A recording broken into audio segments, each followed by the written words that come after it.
hormat Ketua Sidang, Sekretaris, para promotor, dan Dewan Penguji yang saya banggakan, hadirin sekalian yang telah hadir dalam ruangan ini. Dalam waktu yang singkat ini, izinkan saya memaparkan penelitian disertasi saya yang berjudul Transformasi Hikayat Perang Sabi dari Sastra Perlawanan ke Performa Kebudayaan. Saya membagi penelitian saya tentang hikayat Perang Sabi dalam dua kategori yang oleh Amin Al-Quli disebut sebagai ma fin nas atau apa yang di dalam teks, dan ma haulan nas, apa yang di sekitar teks. Adapun disertasi ini dapat dikategorikan sebagai ma haulan nas karena saya meneliti bagaimana manusia memperlakukan teks. Artinya bagaimana orang Aceh melihat dan memperlakukan hikayat Perang Sabi dalam sejarah panjang perlawanan mereka, baik saat menghadapi kolonialisme Belanda dan Jepang maupun dalam konteks kenegaraan di periode keindonesiaan hari ini. Hikayat Perang Sabi adalah sastra perang yang ditulis oleh ulama Aceh dalam perang melawan kolonialisme Belanda. Sastra perang tersebut menggunakan instrumen hikayat untuk menyebarkan doktrin jihad melawan kafir Belanda yang datang untuk melakukan penjajahan di Aceh. Nah, ulama Aceh melihat bahwa penjajahan tersebut sebagai sesuatu yang mengancam, tidak hanya mengancam keberlangsungan negara kesultanan, tapi juga mengancam eksistensi agama yang ada di Aceh. Nah, oleh karena itulah ia dilihat sebagai perjuangan jihad fisabilillah, atau yang dalam bahasa Aceh kemudian lebih dikenal dengan istilah Perang Sabi, yang nama itu kemudian diadopsi dalam hikayat, dalam nama karya sastra hikayat Perang Sabi. Nah, doktrin-doktrin jihad dalam hikayat Perang Sabi bersandar pada teks-teks keagamaan yang menggambarkan kemuliaan orang-orang mewakafkan nyawanya untuk membela agama Allah. Mereka yang terlibat dalam Perang Sabi dijanjikan dengan berbagai macam imbalan kenikmatan seperti ganjaran mati syahid, balasan surga, hingga janji bidadari surgawi yang kelak akan didapatkan oleh mereka yang hanya mewakafkan nyawanya di jalan jihad. Nah, janji-janji yang terkandung dalam hikayat Perang Sabi tersebut berdampak positif bagi konstruksi kesadaran perlawanan orang Aceh dalam melawan Belanda. Hal itulah yang membuat eskalasi perlawanan orang Aceh tetap hidup, yang kemudian oleh Belanda disematkan sebuah nama Aceh Morde, yang berarti perlawanan orang Aceh, pembunuhan ala Aceh. Hari ini istilah Aceh Morde itu lebih dimaknai sebagai Aceh gila atau Aceh kuno. Nah, sebenarnya Aceh Morde ini adalah bentuk perlawanan lebih mirip orang yang sedang menyerahkan nyawanya kepada musuh, perlawanan orang-orang yang memang sengaja mencari mati di jalan jihad, sehingga ia dianggap gila. Nah, penelitian ini berargumen bahwa kehadiran hikayat Perang Sabi tidak hanya dalam masa peperangan. Di masa damai seperti hari ini, hikayat Perang Sabi masih tetap digunakan oleh orang Aceh dengan mengalami penyesuaian sesuai dengan perkembangan sosial politik mutakhir. Saya akan menjelaskannya dalam kerangka change and continuity dan everyday resistance yang telah dirumuskan oleh James Scott dalam konsep public dan hidden transcript serta infrapolitik of the powerless. Hikayat Perang Sabi pada awalnya digunakan untuk melawan Belanda, tapi kemudian juga diadopsi untuk melawan Jepang dan seterusnya. Tapi di masa Belanda dan Jepang itu masih mudah dipahami karena itu lawannya sama-sama berstatus kafir. Artinya Belanda dan Jepang tidak beragama Islam. Tapi kemudian di masa periode Indonesia juga digunakan saat periode Darul Islam dan Gerakan Aceh Merdeka. Tetapi konsep musuhnya berbeda karena presidennya jika melihat kekuasaannya mayoritas Islam. Di masa Darul Islam presidennya itu Soekarno, kemudian di masa GAM itu ada beberapa presiden seperti Soeharto, Habibie, Megawati, SBY, dan lainnya. Semuanya beragama Islam. Hal ini menunjukkan bahwa hikayat Perang Sabi telah melalui sejarah panjang yang sangat kompleks. Bahkan sampai hari ini setelah perjanjian damai, ia masih tetap digunakan. Pertanyaannya kemudian, mengapa sastra perang, hikayat Perang Sabi sebagai sastra perang masih tetap digunakan padahal hari ini tidak lagi dalam kondisi peperangan?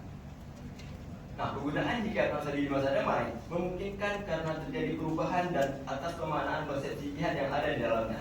Orang Aceh telah memaknai jihad hikayat Perang Sabi dalam kerangka berpikir yang demokratis dan konstitusional. Mereka memperluas pemaknaan jihad yang tidak hanya sebatas perang bersenjata, tetapi juga perlawanan dengan perlawanan politik dalam kerangka negara demokrasi secara konstitusional untuk melawan perilaku dan praktik kezaliman serta praktik ketidakadilan.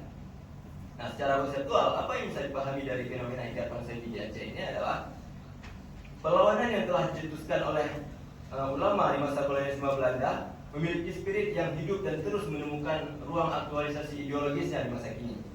Dan dia sangat dinamis. Perwujudan ideologi hikayat Perang Sabi dalam bentuk yang tidak statis mengindikasikan keberlangsungan atau keberlanjutan dari identitas perlawanan orang Aceh.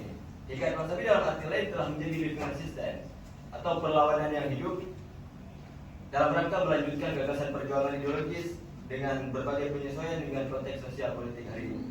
Lalu apa saja perubahan yang terjadi dalam Hikayat Bang Sabi seiring dengan perubahan situasi sosial dan politik hari ini? Hikayat Bang Sabi telah berubah tidak hanya dalam konteks perlawanan seperti saya jelaskan tadi, jika melawan kafir kemudian melawan orang yang juga beragama Islam, tetapi juga berubah dalam bentuknya. Ia juga didemonstrasikan dalam bentuk lagu seperti yang dinyanyikan oleh Tun Iken hari ini, kemudian juga dalam bentuk tarian, teater dan lain sebagainya. Perubahan ini secara tidak langsung juga menegaskan pergeseran dalam agensi dan motif yang terkandung di dalamnya. Artinya Hikayat Bang Sabi yang mula ia sebuah karya yang telah digerakkan untuk berbagai macam motif dan kepentingan tentunya, baik dalam kondisi perang maupun dalam suasana damai. Dengan demikian, perjalanan sejarah membawa Hikayat Bang Sabi bukan hanya sebagai karya sastra yang hanya dipahami isinya, tapi lebih daripada itu, ia juga telah menjadi karya yang dipraktikkan dalam bentuk performa kebudayaan. Nah, untuk melihat apa saja yang sudah berubah ini, saya menemukan 4 aspek unit analisis yang saya sebut sebagai MAMO: media, agensi, motif, dan objek. Nah, 4 aspek ini dapat dilihat melalui 5 fase sejarah tadi, dari masa Belanda, Jepang, Darul Islam, masa Gerakan Aceh Merdeka, dan pasca MOU Helsinki. Mungkin hadirin dapat melihat di halaman 38, saya menyusun kerangka yang kotak, kita bisa melihat bagaimana media Hikayat Bang Sabi berubah. Yang awalnya di masa Belanda berbentuk hikayat, tapi hari ini sudah lebih dominan dalam bentuk lagu, tari, dan teater. Kemudian di segi agensi yang pada mulanya itu didominasi oleh ulama, karena ulama yang menyebarkan Hikayat Bang Sabi, tapi hari ini kita bisa lihat bahwa Hikayat Bang Sabi lebih didominasi oleh kaum musisi, seniman, dan aktivis. Begitu juga dengan motif dan objeknya. Pada mulanya di masa Belanda, motifnya adalah jihad untuk berperang melawan kafir, tapi hari ini tidak selamanya jihad dalam konteks peperangan, tapi juga bentuk performatif yang melawan negara Republik Indonesia yang diwakili oleh politisi dan demokrat. Nah, oleh sebab itu, jika banyak orang hari ini mengetahui Hikayat Bang Sabi dalam bentuk lagu, itu berarti telah terjadi transformasi media dari hikayat ke lagu, atau juga transformasi agensi dari ulama ke seniman, dan begitulah seterusnya. Lalu apa dampak dan konsekuensi yang ditimbulkan dari perubahan tersebut terhadap pemaknaan atas Hikayat Bang Sabi? Perubahan dalam Hikayat Bang Sabi berdampak pada pergeseran pemaknaan psikologi audiennya. Pemaknaan baru atas Hikayat Bang Sabi yang berbentuk lagu misalnya telah berdampak positif bagi militansi orang Aceh dalam pasca reformasi. Sebab dengan demikian, imajinasi tentang masa lalu, imajinasi heroisme masa lalu lebih dapat hidup untuk dan lebih mudah untuk direkonstruksi ulang. Penampalan suatu karya Penebalan suatu karya yang dimanfaatkan hari ini sebagai karya masa lalu itu seolah-olah menghidupkan imajinasi bahwa perlawanan hari ini adalah perlawanan yang berkesinambungan dari perlawanan yang masa lalu. Nah, dampak yang lainnya adalah bentuk penerimaan masyarakat juga lebih beragam, dan karya tersebut mampu melahirkan praktik-praktik dalam berbagai macam bentuk ekspresi atau yang saya sebut dengan performa kebudayaan. Nah, perubahan-perubahan yang terjadi dalam Hikayat Bang Sabi tidak terlepas dari rentetan panjang sejarah tadi, dari Belanda sampai hari ini. Nah, gagasan universal yang terkandung dalam Hikayat Bang Sabi memungkinkannya untuk dapat digunakan dalam setiap objek perlawanan baru, misalnya hari ini. Dengan agensi yang beragam, asalkan keberadaan dan eksistensi musuh dapat dirasionalisasikan bahwa mereka telah melanggar nilai dan prinsip yang diperjuangkan oleh Hikayat Bang Sabi. Nah, sebagai penutup saya ingin mengatakan begini, bahwa penelitian ini secara teoretik berkontribusi dalam merumuskan konformitas sastra perlawanan. Hadirin bisa melihat di halaman 34 bagaimana saya kemudian menyusun kerangka segitiga yang di atasnya ada ideologi, kemudian di kaki sebelah kiri ada movement, kemudian di sebelah kanan ada performance. Artinya sebuah sastra perlawanan dia memiliki ideologi, di masa perang dia menjadi movement, gerakan, menjadi gerakan perlawanan, tapi ideologi ini di saat damai dia berubah menjadi performance. Dalam konteks Hikayat Bang Sabi misalnya, ideologi perlawanan dalam Hikayat Bang Sabi di masa peperangan kita bisa melihat dia menjadi gerakan movement dalam bentuk perang kafir atau pohkafi istilahnya, jihad fisabilillah. Tetapi hari ini misalnya sudah dalam bentuk damai, dia berubah menjadi performa. Dan ini adalah bentuk penyesuaian dan itu terus bernegosiasi dalam internalnya. Saya kira cukup sekian pemaparan awal dari saya. Waktu saya kembalikan kepada Ketua Sidang. Terima kasih. Terima kasih, Saudara Prof. Fredus. Ada sensasi. Ada sensasi yang lebih dalam nama Hikayat Bang Sabi. Jadi Hikayat Bang Sabi memiliki selain nama Hikayat Bang Sabi ada aura di balik nama tersebut. Ketika disebutkan Hikayat Bang Sabi, orang memiliki imajinasi tentang masa lalu, tentang ulama yang berjuang melawan Belanda, sehingga namanya kemudian menjadi sangat heroik. Nah, nama ini kemudian dimanfaatkan oleh generasi sekarang untuk lakukan perlawanan-perlawanan, walaupun bentuknya berbeda dengan apa yang dikarang oleh ulama yang sebenarnya di masa Belanda. Oke. Dan di dalam ini saudara perlu tahu juga bahwa ada yang sebaliknya, ada yang tadinya itu hanya untuk performance, tapi kemudian menjadi semacam ideologi perang gitu. Ada yang kebalikan dari itu. Baik, kemudian apa yang pokok? Apa perbedaan pokok Hikayat Perang Sabil untuk perang dan Hikayat Perang Sabil untuk performance? Perbedaan selain bentuknya yang berubah tadinya untuk menghasut orang supaya berjihad, sekarang untuk apa? Kalau performance ya untuk apa namanya? Menghibur atau apa perbedaannya? Kita melihat dalam teks Hikayat Perang Sabi, Hikayat Perang Sabi yang dilahirkan di masa Belanda memang dalam bentuknya yang hikayat, dia berbentuk prosa, bukan sekedar prosa biasa, tapi memiliki aturan tentang rima dan ritme, dan dia berisi kisah-kisah. Misalnya dalam Hikayat Perang Sabi ada kisah seorang anak muda yang tertidur di bawah pohon, dan kemudian dia bermimpi berperang lalu bertemu dengan bidadari. Tetapi bidadari tersebut kemudian mensyaratkan bahwa syarat menikahiku adalah mati syahid, sehingga ketika dia terbangun dia tergila-gila ingin mati syahid.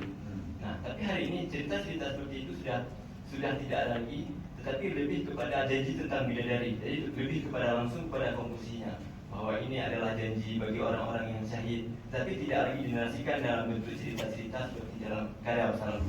Hal ini untuk mempersingkat bahwa hari ini mungkin menggunakan lagu tidak mungkin lagi dalam teks yang lebih panjang. Oke. Ada orang yang mengatakan bahwa terutama di Jawa ya, wayang atau khazanah kesenian itu berfungsi sebagai tontonan, tapi juga tuntunan. Artinya dia enak dilihat, tapi juga memberi pelajaran-pelajaran yang berguna untuk pembinaan tingkah laku dan sebagainya. Apakah pada Hikayat Perang Sabi yang sekarang, yang zaman modern ini, terdapat hal semacam itu? Atau lebih berat mananya, tontonannya ataukah tuntunannya? Terkait hal ini saya melihat tergantung daripada agensi yang menyebarkan Hikayat Perang Sabi. Karena misalnya dalam industri musik hal ini tidak terlalu ditekankan karena memang dia lebih cenderung kepada komunitas. Tapi bagaimana dilakukan oleh gerakan-gerakan sipil misalnya, atau orang-orang ideologis untuk menjaga semangat perlawanan itu menggunakan hikayat-hikayat Perang Sabi, dan itu ditarik seolah-olah itu adalah karya Tengku Cipantikulu dengan menggunakan lagu-lagu. Saya teringat ketika mengambil data di Lok Semawe, ketika Imam John mengatakan memang hari ini bukan Imam John, Jol Paseh, dan saat itu ia mengatakan bahwa hari ini mungkin tidak perang, tapi suatu saat ketika Aceh mungkin perang lagi, saya yakin lagu ini akan sangat bermanfaat untuk menghidupkan semangat perlawanan. Jangan perang lagi lah. Ya, karena pakai perang itu yang kalah jadi abu, yang menang jadi arang. Lalu terakhir, kenapa terjadi perubahan seperti itu dari segi pelakunya, atau orang yang mengusahakan Perang Sabi? Saya melihat bahwa konteks hari ini tidak lagi mendukung perkembangan hikayat tradisional. Artinya hari ini mungkin orang lebih dekat dengan instrumen-instrumen kebudayaan yang berbentuk tarian, lagu, teater, yang mungkin dulu hal ini tidak akrab dengan kebudayaan masa lalu seperti perkembangan hikayat masa lalu. Mungkin di saat pengarangan Hikayat Perang Sabi di masa Belanda, hikayat masih menjadi instrumennya aktif dalam kebudayaan masyarakat. Tapi hari ini itu tidak lagi, karena mungkin mempertimbangkan dari perkembangan budaya dan negosiasi budaya ketika budaya bertemu dengan budaya-budaya lainnya, adanya tarik ulur antara bagaimana kemudian lagu menjadi instrumen yang sangat berpengaruh dalam kebudayaan kita hari ini, dan itu dimanfaatkan sebagai alat untuk menyisipkan ideologi. Bukan karena dulu perang sabi yang untuk melawan penjajah itu ada di tangan kombatan, tapi sekarang ada di tangan seniman. Tergantung periodenya. Di masa perang itu dimanfaatkan oleh kombatan-kombatan GAM, tapi dalam bentuk yang berbeda. Nah, di masa GAM sendiri kita bisa melihat perbedaan pra-reformasi dan pasca-reformasi. Jadi kemunculan lagu ini setelah pasca-reformasi. Jadi sebelum reformasi, Hikayat Perang Sabi tidak terlalu dikenal, tapi hanya dikenal namanya. Maksudnya tidak dikenal, cuma tahu namanya, tapi isinya tidak dikenal. Jadi ada perbedaan interpretasi antara Hasan Tiro sebagai pendiri gerakan dengan orang-orang di lapangan yang menyebarkan ideologi. Mungkin yang kombatan itu tidak mengerti bagaimana memanfaatkannya. Saya jadi. Terima kasih, begitu saja. Syair ini di kalangan anak muda saat ini. Mungkin ini jawaban yang sangat subjektif.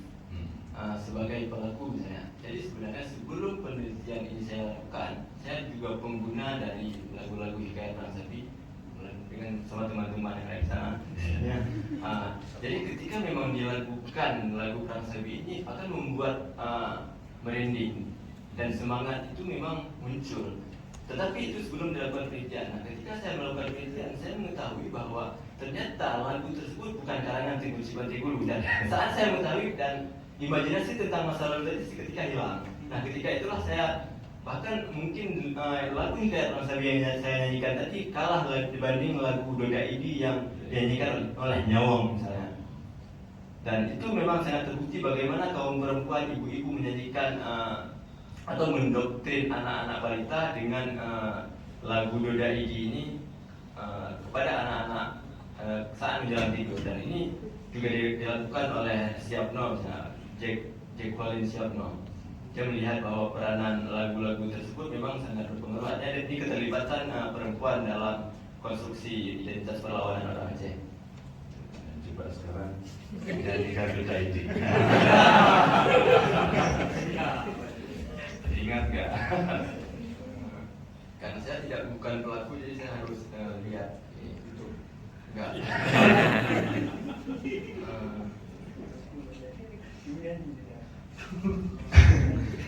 Allahai Doda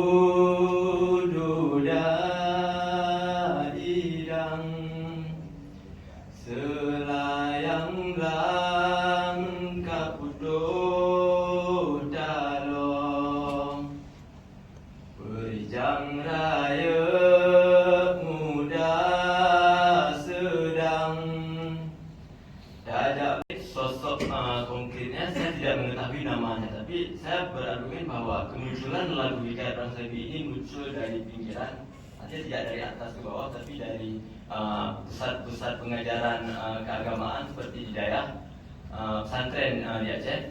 Artinya di sini kita juga tidak bisa melihat bahwa ini perspektifnya sangat ulama, karena pada masa itu memang agak sulit memisahkan antara kelompok mahasiswa, kelompok ulama dengan kelompok kombatan, karena mereka pasca reformasi ini bersatu.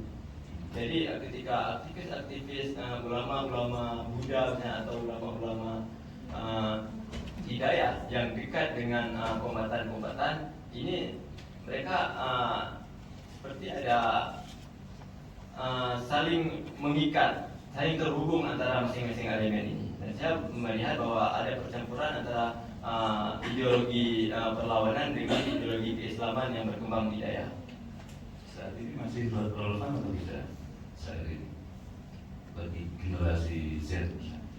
Nah, hari ini mungkin lebih menarik ketika lagu-lagu yang saya nyanyikan tadi itu beredar di TikTok, dan kita bisa melihat komentar-komentar di TikTok, beginilah perilaku atau apa yang dilakukan oleh orang-orang terdahulu, bukan joget-joget seperti kalian saat ini. Kita bisa melihat bagaimana respon positif terhadap lagu-lagu itu dan respon negatif terhadap perilaku-perilaku yang dianggap negatif di TikTok dan media-media sosial lainnya. Bisa dikatakan yang versi baru itu sebenarnya versi palsu.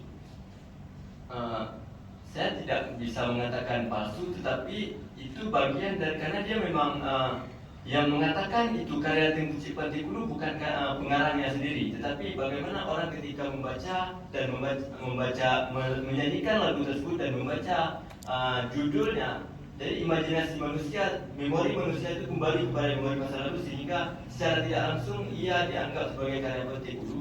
Tapi pengarangnya sendiri dia bahkan tidak menyebutkan namanya, dan dia tidak mengatakan bahwa itu karya Tengku. Tapi orang-orang yang menyanyikan setelahnya mengatakan Tengku, seperti yang seniman-seniman saya tulis dalam disertasi. Oke, jadi sedikit ke belakang. Saudara menyebutkan bahwa syair ini juga digunakan pada masa Jepang. Yang kita tahu sebenarnya Jepang itu kan datang ke Aceh diundang oleh Busa. Bagaimana? Nah, jadi saya memulai bab ketiga dengan satu ungkapan yang diungkapkan oleh Tengku Abdul Jalil Soting. Dia mengatakan, "Tajak lit Aceh ta bertamongbui. Kita usir anjing, kita masukkan babi." Jadi Belanda ini dipersepsikan sebagai anjing, dan Jepang ini dianggap dipersepsikan sebagai babi. Jadi ungkapan ini adalah sindiran kepada Tengku Muhammad Daud bahwa kita sudah mengusir Belanda, kenapa sekarang memasukkan Jepang? Nah, disinilah kemudian puncaknya ketika ada seruan-seruan melakukan sekir, yaitu membungkuk ke arah matahari di setiap pagi, dan ini dianggap bagian dari kesyirikan. Sehingga Tengku Abdul Jalil Soting yang berbasis di daerah Aceh Utara sekarang atau Losnoe, nah dia mengorganisasi santri-santrinya untuk melakukan perlawanan, dan yang dimulai dengan pembunuhan seorang utusan dari Jepang ke dayahnya.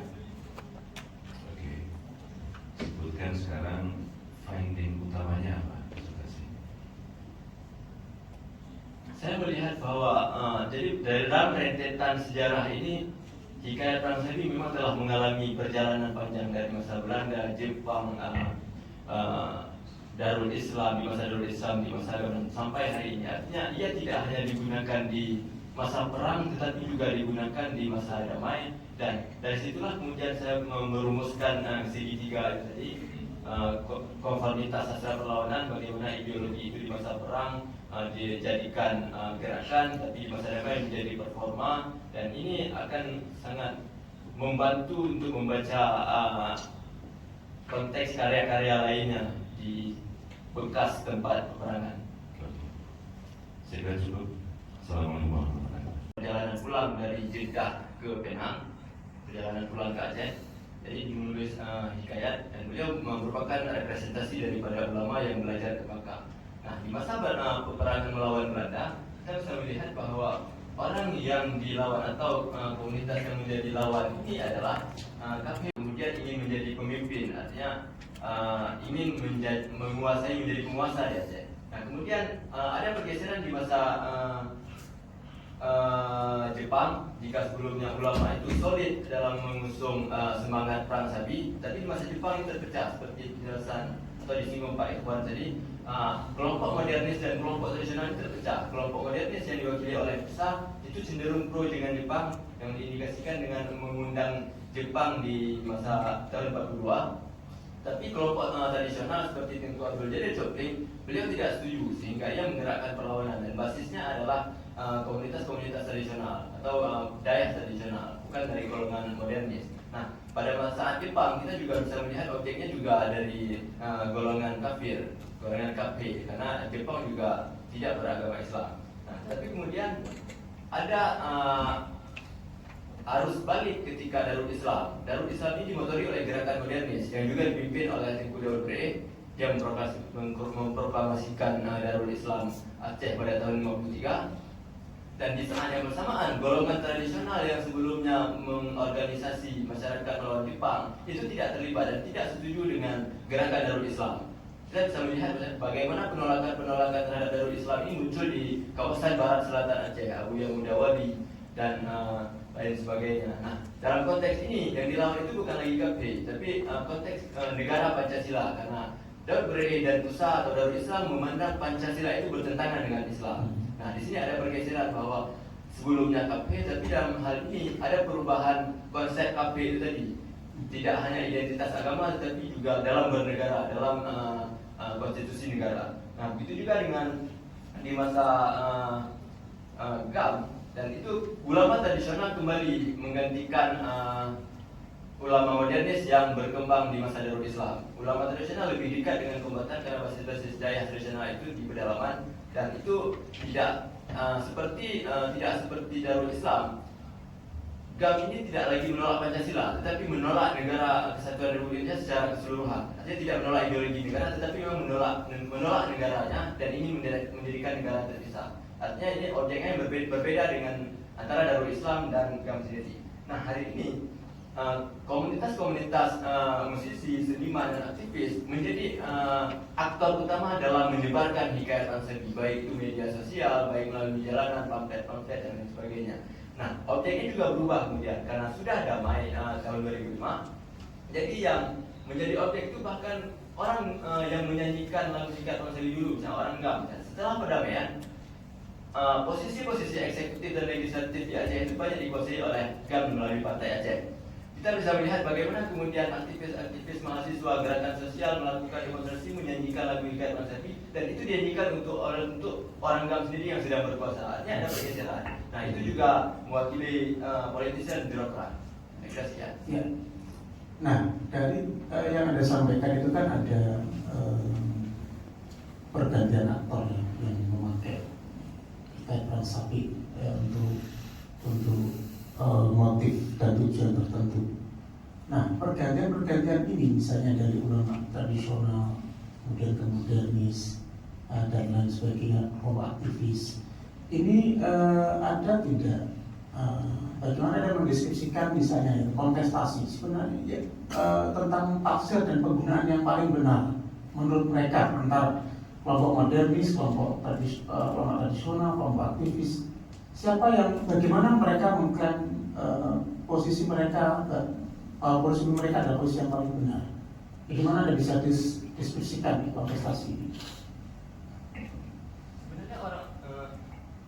Sebenarnya orang Aceh itu lebih percaya kepada sosok ulamanya sebagai identitasnya sebagai ulama. Jadi tidak ada istilah unsur maqala wa la tanzur manqala. Tapi lebih kepada unsur manqala wa la tanzur maqala.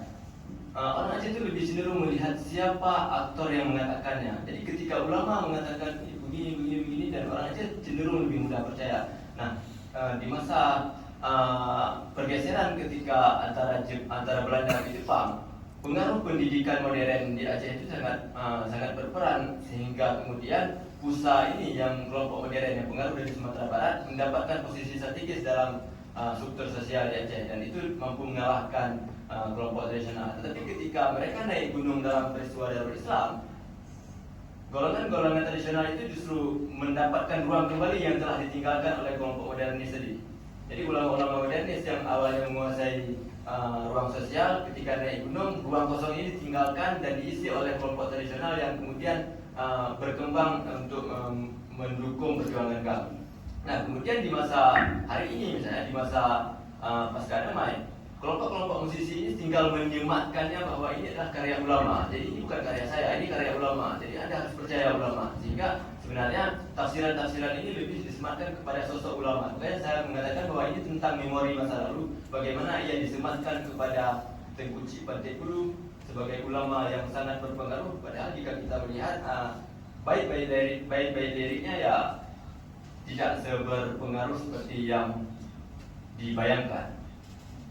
Ya, terakhir, Anda dalam tesis kan menulis yang Anda juga rujuk di sini ya, menyebut sebagai naskah HPS itu sebagai tafsir hikayati.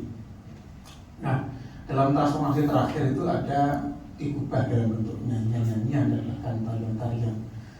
Nah, sejauh mana ya, elemen tafsir dalam HPS ini kemudian berubah atau dimodifikasi dalam bentuk tarian atau apa namanya nyanyian? Apakah hilang sama sekali atau bagaimana keadaannya? Karena memang perkembangan lagu modern ini mensyaratkan, misalnya lagu-lagu industri musik ini lebih memberikan waktu 5 menit misalnya setiap lagu. Jadi karena setiap lagu itu hanya maksimal 5 menit, jadi waktunya lebih singkat dan lirik-liriknya jadi singkat juga, sehingga tafsiran keagamaan atau ayat-ayat teks keagamaan tidak lagi muncul, tetapi lebih kepada kesimpulannya. Misalnya orang yang berjuang di jalan Allah akan mendapatkan bidadari, akan mendapatkan derajat syahid. Jadi langsung ke konklusinya, tidak lagi memaparkan teks-teks atau dalil-dalil keagamaannya. Terima kasih. Saya berikan kepada Ketua Sidang. Assalamualaikum. Dan akhir misalkan, kemudian juga tentang yang muncul ketika pada fase Darul Islam. Nah, saya belum menemukan di sini ada satu klarifikasi dari peneliti, karena di sini menamakannya Islamnya. Misalkan halaman 91, ketika hikayat ini diapresiasi dalam konteks masa Darul Islam, ya. 91 saya bacakannya. Darul Islam memandang Pancasila sebagai ideologi negara dengan bertentangan dengan Islam. Kemudian 92, dan mereka mengatakan yang fanatik terhadap Pancasila sebagai kafir. Nah, tadi sudah disampaikan, saya mendengar bahwa Darul Islam sangat spesifik, berbeda dengan gerakan-gerakan yang mengharapkan Islam Indonesia, gitu ya. Akan tetapi di sini belum ada satu penjelasan dari peneliti, gitu, tentang seperti apa sih sebetulnya kalau di sini menamakan Islam, gitu ya. Seperti apa sih sebetulnya, misalkan kalau ada ayat-ayat perang, bagaimana kontekstualisasi ayat-ayat perang dalam Al-Quran? Itu di sini kalau saya tidak salah baca belum menemukan. Saya kira itu sangat penting dimunculkan, ya. Kemudian juga kalau ada term kafir, karena tadi saya mendengar juga mereka kan non-muslim berarti kafir. Nah itu saya kira perlu ada penjelasan juga, karena dalam diri umat Islam pun banyak yang memiliki pemahaman bahwa non-muslim tidak berarti kafir, gitu ya. Gitu. Kemudian yang ketika terkait dengan Darul Islam yang di sini belum ada penjelasan seperti apa siapa betul memang kalau Islam itu memang anti Pancasila, gitu. Jadi mohon saya ingin mendengarkan satu argumentasi tentang 3 hal penting yang saya itu sangat krusial, yang itu perlu dibangun argumentasi supaya pembaca tidak salah paham, gitu ya. Silakan yang singkat dan padat. Ketika saya menulis ini, saya membayangkan hidup di tahun 50-an bersama Muhammad Nasir dan lain sebagainya. Jadi ketika saya menulis ini, saya membayangkan bagaimana perdebatan tentang dasar-dasar negara itu sudah diperdebatkan di Konstituante misalnya. Bagaimana kelompok Masyumi berdebat dengan kelompok PKI dan PNI, dan disitulah di masa-masa itulah gerakan Darul Islam Aceh muncul. Pemilu pertama itu tahun 55, dan gerakan Darul Islam itu muncul ketika setelah pembubaran Provinsi Aceh pada tahun Provinsi Aceh dan dideklarasikan Darul Islam pada tahun 53. Artinya jaraknya sangat dekat. Tahun 50-an ini memang fase-fase yang sangat kritis dalam konteks kenegaraan Indonesia. Bagaimana kemunculan Kartosuwiryo mendeklarasikan negara Islam di Pasundan, Kahar Muzakar di Sulawesi, dan Ibnu Hajar di Kalimantan. Artinya itu belum lagi dengan perjuangan permesta misalnya di wilayah timur. Artinya konteks Indonesiaan pada saat itu memang sedang sangat dalam paling polemik. Artinya perdebatan tentang dasar negara sedang diperdebatkan sebelum kemudian konstituante ini disuruh pulang oleh Soekarno setelah dia mengeluarkan dekret presiden. Artinya di sini saya melihat bahwa ini bagian dari pertarungan ideologi antara kelompok Islamis yang pengaruh dari Islam transnasional, bagaimana pengaruh-pengaruh Ikhwanul Muslimin misalnya terhadap gerakan Darul Islam atau gerakan-gerakan Khilafah Islamiyah pasca trauma keruntuhan Turki Utsmani. Artinya ada imajinasi tentang masa lalu bagaimana negara ini harus didirikan berdasarkan Islam. Nah, Daud Bereh sebagai pendiri atau yang mendeklarasikan Darul Islam ini, dia adalah orang yang pro terhadap bagaimana negara ini diatur dengan apa yang dia tafsir sebagai hukum Allah. Nah, istilah kafir di sini, ini saya kutip dari Nazar bin Syamsuddin, bagaimana ia melihat bahwa memang narasi-narasi ini memang sangat tersebar di Aceh berdasarkan apa yang terjadi di lapangan. Kita bisa melihat pada tahun 54, sekitar 90-an orang dibariskan di pesisir Loknga dan itu ditembak hidup-hidup, dan itu dikenal dengan tragedi Pulau Cendumpa. Nah, berdasarkan realitas-realitas inilah kemudian istilah-istilah kemanusiaan ini muncul, dan menganggap bahwa itu tentang KP ini bukan hanya persoalan agama tetapi juga tentang perilaku, dan makanya saya mengaitkan di fase hari ini adalah perjuangan melawan kezaliman, melawan ketidakadilan dan lain sebagainya. Oke, ya. Itu yang saya kira perlu dimunculkan di sini ya, karena kalau tadi membaca itu dan membayangkan tahun 50-an, padahal orang sekarang membaca tahun ya 2023 ini kan, nah, supaya bagaimana hikayat dan narasi yang ada di situ tetap memiliki spirit yang bisa diambil dalam konteks sekarang tanpa kehilangan relevansi substansinya. Baik, kemudian satu pertanyaan saya ya. Prof. Tio itu memberikan satu mengatakan begini, sastra adalah jalan keempat ke kebenaran setelah jalan filsafat, jalan agama, dan jalan sains. Kalau saya bisa memberi clue, kalau agama itu cirinya adalah misalkan doktrin, filsafat cirinya adalah rasionalitas, kalau sains cirinya adalah empirisitas, jadi tidak harus itu eksakta, enggak ya, termasuk data-data jalan itu juga sains gitu. Nah, pertanyaannya, bagaimana Anda bisa menjelaskan sastra sebagai jalan keempat? Tadi kira-kira punya penciri seperti apa yang membedakan dari tiga jalan lainnya sebagai cara untuk menyampaikan kebenaran? Itu pertama. Jadi kata kuncinya apa kalau membedakan sastra dari agama, sains, dan filsafat? Pertama itu kata kuncinya. Yang kedua, bagaimana Anda bisa menjelaskan sastra sebagai jalan keempat ini melalui temuan dalam disertasi ini? Singkat, padat. Jika filsafat memanfaatkan rasionalitas, jika agama memanfaatkan doktrin, dan jika sains memanfaatkan empirisisme, jadi maka sastra memanfaatkan estetika. Artinya keindahan-keindahan ini dimanfaatkan untuk menyentuh hati yang paling dalam dari manusia. Karena hati ini adalah sisi yang paling lembut, dan ketika ia disentuh, ia mampu menggerakkan semua anggota tubuh untuk melakukan apa yang diyakininya. Saya kira estetika kata kunci yang cukup representatif untuk sastra. Ya, kemudian terkait ini temuan di sini bagaimana estetika itu tadi bisa tergambar? Jadi saya melihat bahwa memang penggunaan sastra ini, atau jika melihat kepada sejarah, doktrin-doktrin jihad atau ajakan seruan-seruan jihad ini banyak dilakukan oleh ulama-ulama lainnya. Saya mencatat bagaimana Tengku Ciputakara menggunakan Tazkiratul Raqidin, menggunakan dalil-dalil keagamaan yang mengajak orang untuk berperang, tapi tidak menggunakan sastra, dan itu tidak terlalu dikenang oleh masyarakat, dan karya-karya itu tidak banyak, bahkan sampai hari ini agak sulit diakses karya Tazkiratul Raqidin. Tapi ketika ia digunakan sastra, ia lebih dapat mendapatkan porsi yang cukup dalam masyarakat. Misalnya kemunculan hikayat perang kompeni kayak Dotari misalnya. Jadi penggunaan sastra di masa periode awal kehadiran hikayat perang Saifi ini sangat berperan penting dalam menyebarkan gagasannya. Mungkin hari ini seni. Terima kasih. Pemisahan antara Republik Indonesia dengan politisi Demokrat. Saya menulis Republik Indonesia ini karena memang GAM itu menolak negara Republik Indonesia, karena memang sifatnya memang ingin membebaskan diri dari negara Indonesia. Sedangkan politisi birokrat ini terjadi pasca damai, artinya GAM ini sudah mengakui negara Indonesia dan apa yang atau masyarakatnya sudah berdamai, dan masyarakat ini melawan politisi dan birokrat, dan itu adalah kaki tangan dari negara. Misalnya gubernur adalah perpanjangan tangan dari presiden dan pemerintahan di pusat.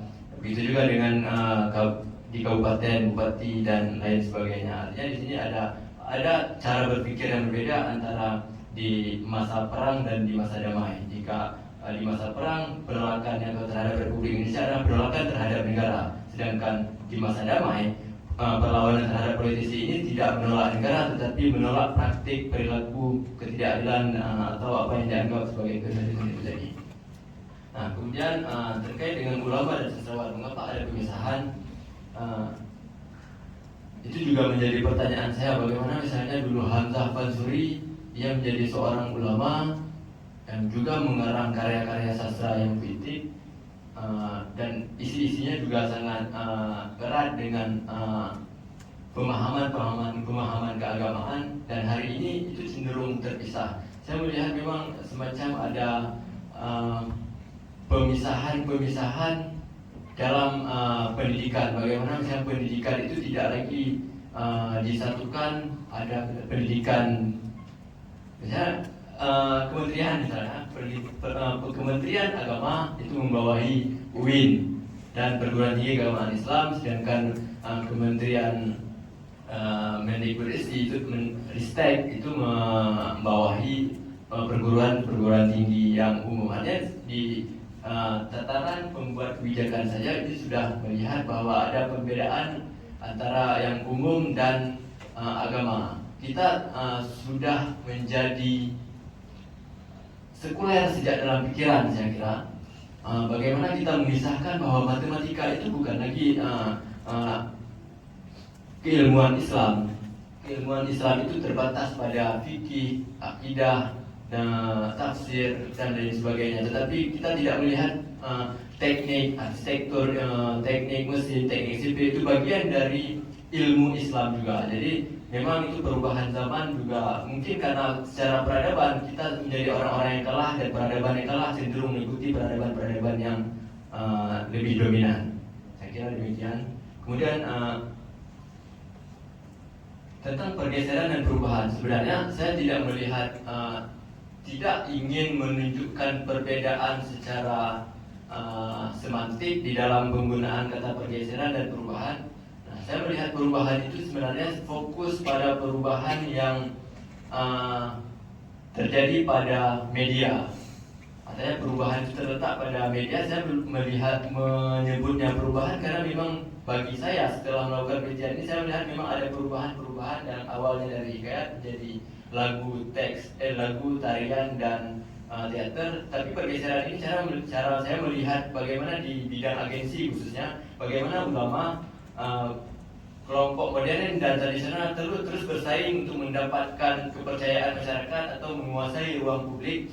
Dan itu saya melihat tidak menghilangkan satu yang sama lainnya, tapi ada pertarungan naik turun antara dua kubu dari ulama tersebut. Saya kira demikian. Terima kasih. Saya bisa menanggapi tapi tidak boleh. Saya kembalikan ke pimpinan sidang. Terima kasih. Perubahan tidak dapat dihindari, tapi keberlanjutan selalu dipertahankan. Ibaratnya menurut seorang sarjana dari Iran yang tinggal di Amerika, Hussein Nasr, itu seperti orang tawaf. Ka'bahnya tidak berubah, tetapi orang di sekitarnya selalu bergerak. Dalam istilah keagamaan disebut dengan al-tawabid dan al-mutaghayyir. Ada hal-hal yang tetap tidak berubah, tapi ada yang selalu berubah karena tuntutan zaman. Kemudian yang kedua, teologi dalam pengertian keterangan masuk akal terhadap poin-poin kepercayaan juga tidak kalis atau tidak dikecualikan dari masalah ini. Jadi ada perubahan juga. Paham orang tentang perang sabil sebagai bagian dari keimanan itu bisa berubah. Kalau dulu perang melawan KP, kalau sekarang perang melawan kezaliman, ketidakadilan, salah urus di dalam mengurus negara dan seterusnya. Ya, ini jadi dua hal ini penting atau membuat penelitian Dr. Patrick ini penting. Sumber bacaan cukup melimpah walaupun misalnya ada kekurangan di dalam menyimpulkan. Itu biasa. Ya, ketika masih baru lulus ya begitu itu. Tapi nanti kalau sudah banyak melakukan penelitian pasti itu akan kurang. Kemudian izinkan saya untuk menyanyikan lagu sedikit ya, walaupun artinya tidak sama seperti yang dibacakan Dr. Khalid tadi, tapi saya ingin di dalam khazanah seni pesantren Jawa itu ada lagu namanya Zaman Wis Akhir ya. Tapi ini bukan zaman mustahil, beda. Zaman mustahil itu nadanya kritik sosial, tapi saya ini tidak akan kritik sosial. Mas Dr. Fadli, sampailah sudah ke ujung jalan pencaharian. Namun bukanlah capaian ini akhir usaha, kerja ilmiah tak pernah usai, sadari itu. Bolehlah dikau lihat sejenak bersukaria, untuk segera teruskan kerja ungkap rahsia. Bukankah Imam Syafi'i pernah berdendang tua, payahkan badan dalam menggapai cinta dan cinta. Ini cintanya dulu. Lazatnya hidup manusia dalam berpayah-payah. Inilah ta'abi.